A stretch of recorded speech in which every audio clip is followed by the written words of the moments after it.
Hi ಎಲ್ಲರಿಗೂ ನಮಸ್ಕಾರ. ನಾನು ಇವತ್ತು ಕಫ, ಕೆಮ್ಮು, ಶೀತ ಮತ್ತು ಗಂಟಲು ನೋವಿಗೆ ಮನೆಮದ್ದು ಮಾಡ್ತಾ ಇದ್ದೀನಿ. ಯಾಕೆ ಅಂದರೆ ಕೆಲವೊಂದು ಜನರಿಗೆ ಮೂಗಲ್ಲಿ ಶೀತ ಸೋರ್ತಾ ಇರುತ್ತೆ. ಇದರಿಂದ ಯಾವ ಮೆಡಿಸಿನ್ ತಗೊಂಡ್ರೂ ಕಡಿಮೆ ಆಗೋದಿಲ್ಲ. ಅದಕ್ಕೆ ಮನೆಯಲ್ಲಿರೋ ಔಷಧಿ ಗಿಡ ಮೂಲಿಕೆಗಳಿಂದ ನಾನು ಕಷಾಯ ಮಾಡ್ತಾ ಇದ್ದೀನಿ. ಕಷಾಯ ಹೇಗೆ ಮಾಡೋದು ಅಂತ ನೋಡ್ಕೊಂಬರೋಣ ಬನ್ನಿ. ನೀವು ನನ್ನ ಒಂದು ಚಾನಲ್ ಸಬ್ಸ್ಕ್ರೈಬ್ ಮಾಡೋದ್ರಿಂದ ನಿಮ್ಮಿಂದ ನನಗೆ ಪ್ರೋತ್ಸಾಹ ಮಾಡಿದ ಹಾಗೆ ಪ್ಲೀಸ್ ಸಬ್ಸ್ಕ್ರೈಬ್ ಮಾಡಿ. ಇಲ್ಲಿ ನಾನು 4 ರಿಂದ 5 ದೊಡ್ಡಪತ್ರೆ ಎಲೆ ತಗೊಂಡಿದ್ದೀನಿ.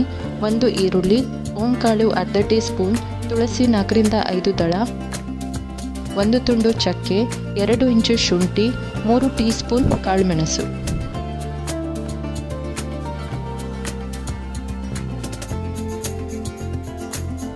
ದೊಡ್ಡಪತ್ರೆ ಎಲೆ ಮತ್ತು ತುಳಸಿನ ನಾನು ಬಿಸಿ ನೀರಲ್ಲಿ ಚೆನ್ನಾಗಿ ತೊಳೆದು ಒಂದು ಪಾತ್ರೆಯಲ್ಲಿ ಹಾಕ್ಕೊಂಡಿದ್ದೀನಿ. ಶುಂಠಿ ಮತ್ತು ಈರುಳ್ಳಿ, ಹಾಗೆ ಕಾಳುಮೆಣಸು, ಹಾಗೆ ಚಕ್ಕೆ ಇಷ್ಟನ್ನು ಜಜ್ಜಿಕೊಂಡು ಒಂದು ಪಾತ್ರೆಗೆ ಹಾಕ್ಕೊಳ್ಳಿ. ಶುಂಠಿ ರಸ ಹಾಲಿನೊಂದಿಗೆ ಬೆರೆಸಿ ಕುಡಿಯುವುದರಿಂದ ಹೊಟ್ಟೆಯ ಸಮಸ್ಯೆ ಗುಣಪಡಿಸುತ್ತದೆ. ಹಾಗೆ ಯಾರಿಗೆ ಸಣ್ಣ ಆಗಬೇಕು ಅಂತ ಇದ್ದೀರೋ ಅವರು ಈ ಶುಂಠಿ ಉಪಯೋಗನ ಮಾಡ್ಬೋದು. ಕಾಳುಮೆಣಸು ಸೇವಿಸುವುದರಿಂದ ಕಟ್ಟಿದ ಮೂಗು, ನೆಗಡಿ, ಸಂಧಿವಾತ, ಹಲ್ಲು ನೋವು ಇಂಥ ಹಲವಾರು ಸಮಸ್ಯೆಗಳಿಗೆ ರಾಮಬಾಣ ಅಂತ ಹೇಳ್ಬೋದು.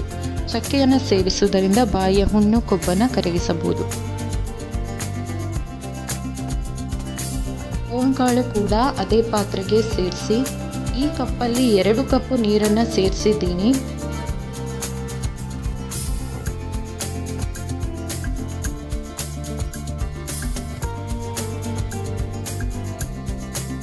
ಪಾತ್ರೆಯನ್ನು ಗ್ಯಾಸ್ನಲ್ಲಿ ಇಟ್ಟು 15 ರಿಂದ 20 ನಿಮಿಷ ಚೆನ್ನಾಗಿ ಕುದಿಸಬೇಕು. 2 ಕಪ್ಪು ನೀರು 1 ಕಪ್ಪು ನೀರು ಆಗುವಷ್ಟು ಕುದಿಸ್ಕೋಬೇಕು. ಕಲರ್ ಚೇಂಜ್ ಆಗ್ತಾ ಇದ್ದ ಹಾಗೆ ಸಣ್ಣ 1 ತುಂಡು ಬೆಲ್ಲ ಹಾಕಿ 5 ನಿಮಿಷ ನಂತರ ಗ್ಯಾಸ್ ಆಫ್ ಮಾಡಿ.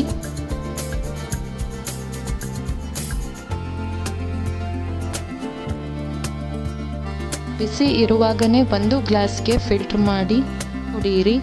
ದೊಡ್ಡಪತ್ರೆ ಉಪಯೋಗಿಸುವುದರಿಂದ ಶೀತ, ಕೆಮ್ಮು, ಜೀರ್ಣಶಕ್ತಿ ಹೆಚ್ಚುತ್ತೆ. ಈರುಳ್ಳಿಯಲ್ಲಿ ನಾರಿನಾಂಶ ಹೆಚ್ಚು ಇದ್ದು ಮಲಬದ್ಧತೆ ಮತ್ತು ಗ್ಯಾಸ್ ಸಮಸ್ಯೆ ನಿವಾರಿಸಿಕೊಳ್ಬೋದು. ಓಂಕಾಳು ಯಾರಿಗೆ ನಿದ್ದೆ ಬರಲ್ಲ ಮತ್ತು ಹೊಟ್ಟೆ ನೋವು ಇರೋರಿಗೆ ಅರ್ಧ ಚಮಚ ಓಂಕಾಳನ್ನು 1 ಗ್ಲಾಸ್ ನೀರಿಗೆ ಸೇರಿಸಿ ಕುಡಿಯಿರಿ. ತುಳಸಿಯನ್ನು ಸೇವಿಸುವುದರಿಂದ ನಮ್ಮ ದೇಹದಲ್ಲಿ ಇಮ್ಯುನಿಟಿ ಪವರ್ ಹೆಚ್ಚಾಗುತ್ತೆ. ಶುಂಠಿ ರಸ ಹಾಲಿನೊಂದಿಗೆ ಬೆರೆಸಿ ಕುಡಿಯುವುದರಿಂದ ಹೊಟ್ಟೆಯ ಸಮಸ್ಯೆ ಗುಣಪಡಿಸಬಹುದು. ಹಾಗೆ ಯಾರಿಗೆ ಸಣ್ಣ ಆಗಬೇಕು ಅಂತ ಇದ್ದರೂ ಅವರು ಈ ಶುಂಠಿ ಉಪಯೋಗನ ಮಾಡ್ಬೋದು. ಈ ಒಂದು ಕಷಾಯ ಮಾಡಿ ಕುಡಿದು ನಿಮ್ಮ ಹೆಲ್ತ್ನ ಕಾಪಾಡಿಕೊಳ್ಳಿ. ಎಲ್ಲರೂ ಕೂಡ ಹೆಲ್ದಿಯಾಗಿರಬೇಕು ಅಂತ ಹೇಳ್ತಾ ನೆಕ್ಸ್ಟ್ ವಿಡಿಯೋದಲ್ಲಿ ಸಿಗೋಣ. ಬಾಯ್.